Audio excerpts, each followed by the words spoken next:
semua, salam TOEFL dari Miss Tuti. Ini adalah video ke-15 di seri pembelajaran TOEFL bagian Structure. Di video ini, kita akan membahas detail tentang skill yang ketujuh untuk menaklukkan tes TOEFL bagian Structure.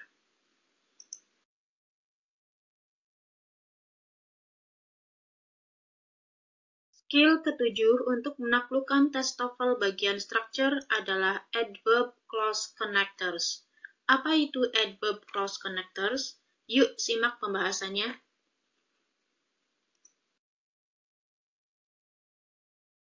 Adverb Clause Connector pada dasarnya adalah konektor antar klausa yang berfungsi memberikan keterangan pada sebuah kalimat.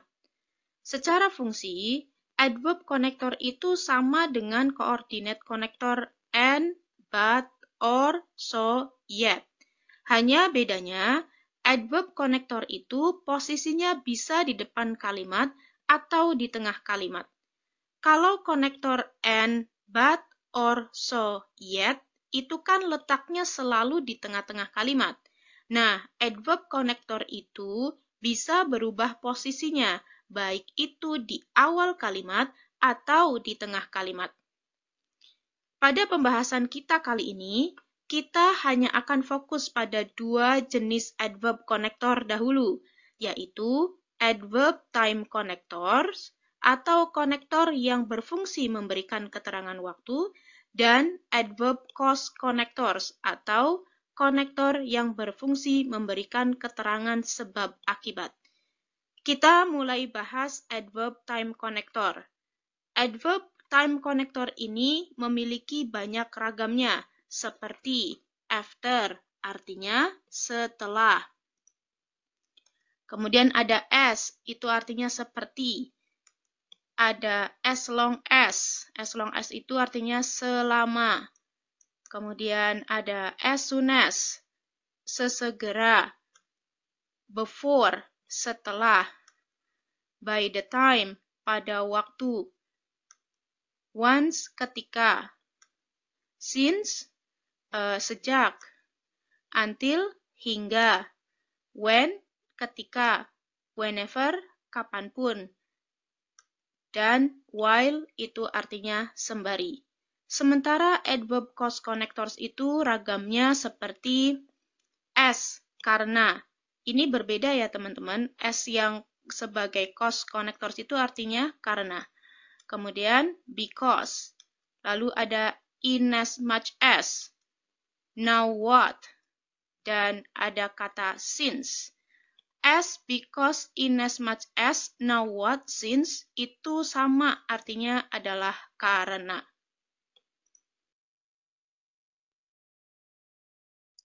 Mari kita lihat contoh kalimat berikut supaya pemahaman kita tentang adverb connector itu semakin jelas. John passed the exams because he studied hard last night.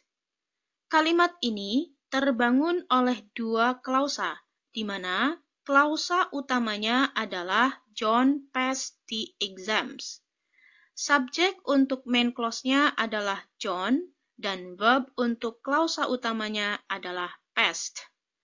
Sementara anak klausa atau subclause di kalimat ini adalah he studied hard last night, di mana he adalah subjeknya dan studied adalah verbnya. Di antara kedua klausa ini dihubungkan oleh because yang berfungsi sebagai adverb connector.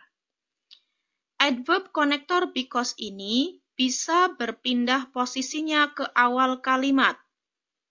Sehingga bunyi kalimatnya adalah because he studied hard last night, John passed the exams. Jadi, posisi main clause dan subclause-nya secara otomatis juga berubah. Jika adverb connector di depan kalimat, maka bisa dipastikan bahwa subclause-nya muncul duluan. Dalam hal ini, subclause-nya adalah he studied hard last night. Dan diikuti koma, baru main clause. Jadi, jangan lupa letakkan koma di antara kedua klausa jika kita menempatkan adverb connector di depan kalimat. Nah, baik subclause dan main clause itu sama-sama tetap dibangun oleh subjek dan verb, di mana he adalah subjek untuk subclause-nya dan studied adalah verb untuk subclause-nya. Sementara John adalah subjek untuk main clause-nya dan past adalah verb untuk main clause-nya. Sampai di sini mudah-mudahan bisa dipahami ya teman-teman. Mari kita lihat contoh soal TOEFL yang menguji pemahaman kita tentang adverb clause connectors. Blah blah blah blah was late. I missed the appointment.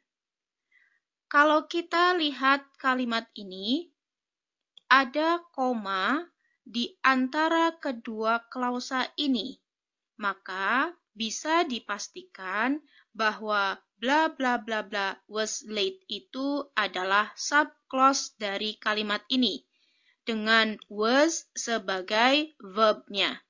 Sementara I missed the appointment itu adalah main clause-nya dengan I sebagai subjeknya dan missed sebagai verbnya. Dengan begitu, kita bisa tahu bahwa kalimat ini kehilangan yang namanya konektor dan subjek. Ingat, kalau ada koma di tengah-tengah kalimat itu atau di antara kedua klausa itu, pasti konektornya posisinya ada di depan kalimat. Kalau sudah tahu apa yang kita cari, maka kita hanya mencari opsi jawaban yang bisa menjadi konektor dan subjek untuk kalimat ini. Kita lihat opsi A. Opsi A ada I. I itu hanya bisa berfungsi sebagai subjek. Maka ini jelas salah, ya, tidak ada konektornya. Sementara opsi B ada kata because. Because itu adalah adverb cause connector ya. Ini cuma konektornya doang, tidak ada subjeknya. Maka opsi ini tidak bisa kita pilih karena kita butuh konektor dan subjek. Opsi C, the train. The train juga hanya bisa berfungsi sebagai subjek, tidak ada konektornya. Maka opsi C juga tidak bisa kita pilih. Tinggal opsi D, since he. Oke, kata since ini adalah konektornya dan he ini adalah subjeknya. Maka ini matching dengan kebutuhan kalimat ini, konektor dan subjek. Jadi, jawaban yang paling benar adalah opsi D.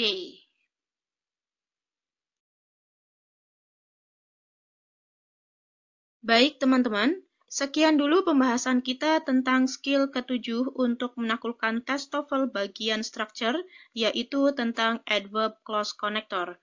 Untuk mempertajam pengetahuan dan pemahaman teman-teman tentang adverb clause connector, saya sangat sarankan untuk mengerjakan soal latihan di video ke-16.